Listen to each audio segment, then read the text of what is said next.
चलिए आज का हमारा टॉपिक है both model paper 5 section A.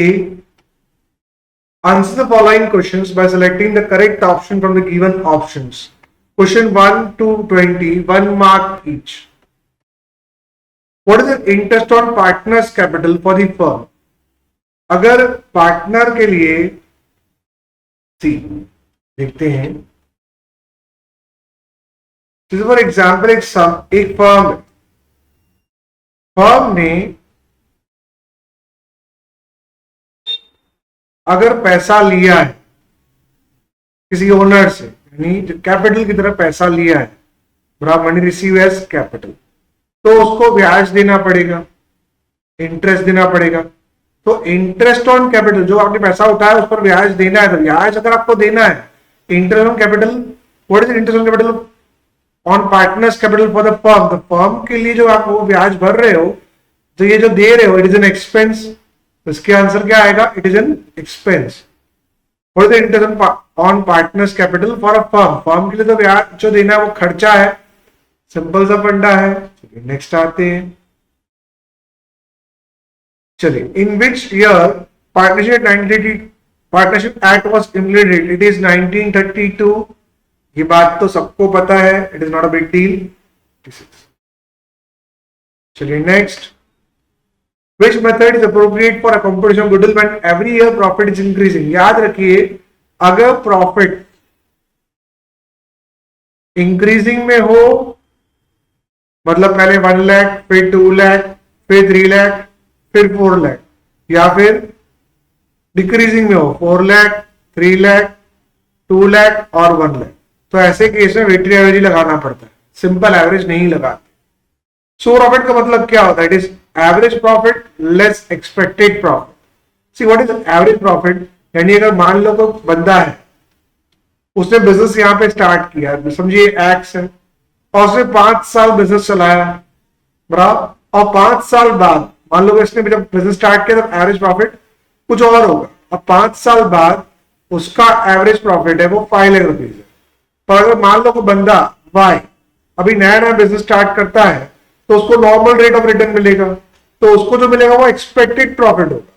तो एवरेज प्रॉफिट जो पुराना बंदा कमा रहा है और एब्सोल्यूट प्रॉफिट जो नया बंदा कमाने वाला है, तो एवरेज में से अगर एक्सपेक्टेड निकाल लो तो आपके हाथ में आएगा super profit. Correct. So what is average minus expected? It is called super profit. Start at the time of reconstruction of partnership firm dash is prepared. भैया देखिए, डिसोल्यूशन होता है तो ट्रांजेक्शन अकाउंट बनाते हैं, पर अगर मान लो कोई पार्टनरशिप फर्म में कोई नया पार्टनर आता है, एडमिट होता है, पुराना जाता है, रिटायर होता है, डेथ होती है, या प्रॉफिट रेशियो चेंज होता है, इन केसेस में रिकंस्ट्रक्शन कहा जाता है, रिकंस्ट्रक्शन, और तब रिवैल्यूएशन अकाउंट बनाया जाता है। बिकॉज कोई बिल्डिंग की वैल्यू, अगर मान लो 10 लाख की बिल्डिंग ली थी जब ए, बी और सी पार्टनर थे, अब यहाँ पे डी आना चाहता है, तब बिल्डिंग की वैल्यू 50 लाख रुपए हो गई, तो उसको 50 लाख की वैल्यू का पैसा देना पड़ेगा, ना कि 10 लाख की वैल्यू का। तो 40 लाख की वैल्यू जो बढ़ेगी वो रिवैल्यूएशन में लेके जाएंगे। करेक्ट। इसके तो जब भी रिकंस्ट्रक्शन होता है तो किस अकाउंट में जाता है? रिवैल्यूएशन अकाउंट में। इन विच रेशियो लॉस और revaluation account is distributed between the partners? जब भी रिवैल्यूएशन अकाउंट बनाते हैं और उसका कोई भी अगर लॉस या प्रॉफिट होता है, तो हमेशा वो old partners in old ratio में बांटते हैं, वो ओल्ड पार्टनर्स ओल्ड रेशियो में ही बांटते हैं। सिंपल सी बात है, तो यहां ओल्ड रेशियो ही आएगा। नेक्स्ट आ जाए। When a new partner brings his share of goodwill in cash, account is debited at. Suppose अगर वो कैश में कोई पार्टनर गुडविल लेके आता है, एंट्री तो ये होगी cash account debit to premium goodwill, तो ऑब्वियसली डेबिट क्या होगा? कैश। फिर चाहे वो पुराना पार्टनर लेके आया, नया पार्टनर लेके आया, जब भी गुडविल कैश में आता है तो कौन सा अकाउंट डेबिट होगा? कैश अकाउंट ही डेबिट होगा। Now A and B are partners in the firm, sharing profit loss in the ratio of 3:2. Debited 1/4 share of profit. C नया 1/4 पे बेस पर आया, तो न्यू एफिशिएंसी रेशियो क्या रहेगा? ये भैया कैसा सिंपल सवाल पूछा है। देखिए A यहां हम ले लेते हैं A, B और C। तो A और B का रेशियो पहले क्या था? 3/5 और 2/5। अब C कितने रेशियो में आया? It is 1/4।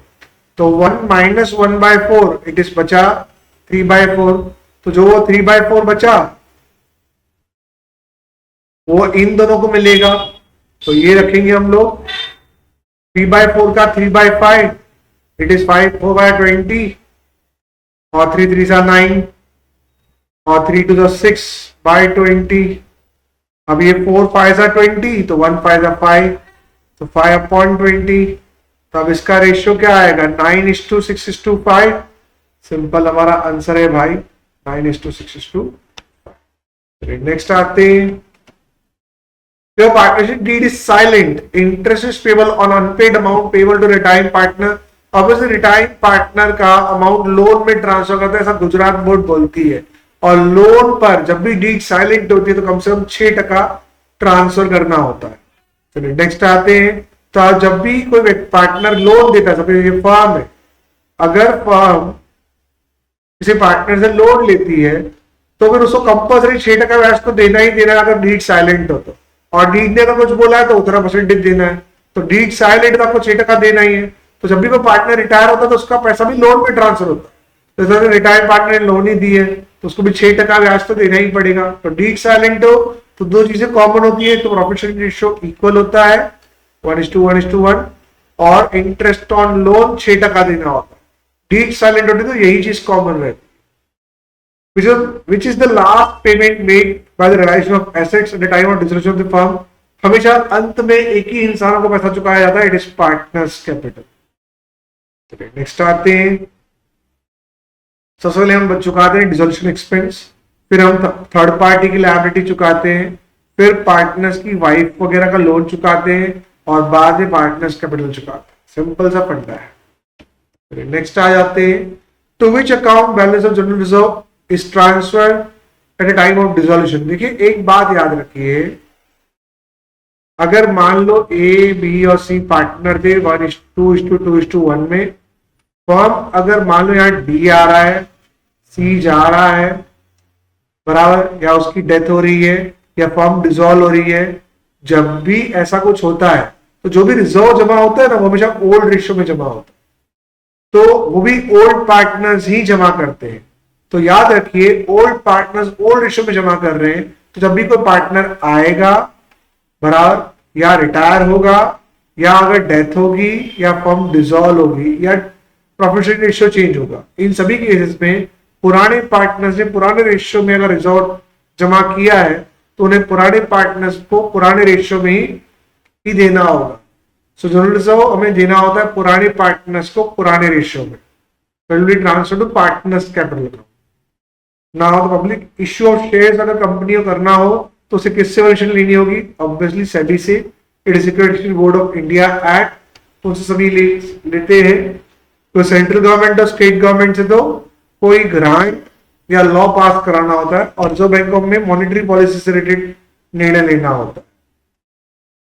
चलिए next, when the forfeited shares are issued then the balance of forfeiture account is transferred to capital reserve account. जब भी फॉरफिचर होता है और फॉरफिचर में से अगर मान लिया आपने फॉरफिट किया और फॉरफिट 10,000 पड़ा हुआ है, तो आपने रीइश्यू किया उसमें 6,000 रुपए इस्तेमाल कर लिए, तो बाकी ये पैसे कैपिटल रिजर्व में ट्रांसफर होते हैं, डेट इज कॉल्ड 4,000 रुपए। पर अगर मान लो कुछ भी रीइश्यू में यूटिलाइज नहीं हुआ तो पूरा पैसा कैपिटल रिजर्व में ट्रांसफर होगा। करेक्ट। सो नेक्स्ट आ जाए, डिबेंचर एक तरह की लायबिलिटी है कंपनी के लिए, जैसे कैपिटल ओनरशिप है वैसे डिबेंचर होल्डर्स ये हमारे क्रेडिटर्स होते हैं, तो it is one kind of liability because एक तरह से आपने लोन ही ले रखी है कंपनी के लिए। In how many aspects are analysed in the financial statement. So आप इसका आंसर खुद जानते हो, इतनी छोटी सी बात तो मुझे बताने की जरूरत नहीं है, वरना मैं कमेंट सेक्शन में बता दूंगा।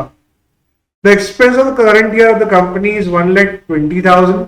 If it is increased by 20% compared to the year, what is the expense of the previous year? आप यूं समझिए कि प्रीवियस ईयर का एक्सपेंस अगर 100% हो तो उससे बढ़ोतरी होकर 120% उसका करंट ईयर का एक्सपेंस हुआ, करेक्ट। तो अगर अभी का एक्सपेंस अगर 1,20,000 है तो प्रीवियस ईयर का कितना होता? तो 1,20,000 into 100 divide by 120, it is 1,20,000 into 100 divided by 120, it is what is it is 120, 120 it is 1000, तो 1 लाख आएगा आंसर। आंसर हमारा 1 लाख आ गया। नेक्स्ट आ जाए, इन विच टर्म्स रेशियोज आर प्रेजेंटेड। भैया रेशियो प्रोपोर्शनल भी आता है 2:1, रेशियो परसेंटेज भी आता है, जीपी का रेशियो परसेंटेज में आता है, इट इज 20%, 30%, टाइम में भी आता है, इट इज पी रेशियो आता है टाइम्स में 2 टाइम्स 3 टाइम्स। तो तीनों आंसर करेक्ट है, it is all of the above. तो अराउंड लिक्विड एसेट्स हमें क्या क्या डिडक्ट करना होगा, याद रखिए करंट एसेट में से दो चीजें माइनस होती है, तो प्रीपेड एक्सपेंस, बराबर एक होता है प्रीपेड एक्सपेंस और एक होता है स्टॉक। अगर इन दोनों को माइनस करो तो लिक्विड एसेट हाथ में आती है। तो आपके पास प्रीपेड एक्सपेंस है, स्टॉक नहीं, तो आंसर प्रीपेड एक्सपेंस आएगा।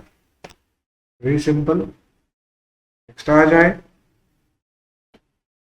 How many activities are there in cash flow statement. तीन ही प्रकार की एक्टिविटी होती है कैश फ्लो स्टेटमेंट में, that is operating activity, investing activity and financing activity. Simple है। Which is the following transaction is always operating activity. भैया salary जो होगी वो ऑपरेटिंग एक्टिविटी होगी, बिकॉज वो पीएनएल की आइटम है। अब डिविडेंड रिसीव जो होता है वो इन्वेस्टिंग एक्टिविटी होती है, डिविडेंड पेड जो होता है वो फाइनेंसिंग एक्टिविटी होती है, इंटरेस्ट पेड वो फाइनेंसिंग एक्टिविटी होती है। पर ये एक्चुअली ऑपरेटिंग में भी आता है लेकिन इनडायरेक्ट मेथड में आता है, तो डायरेक्ट मेथड में तो नहीं आएगा।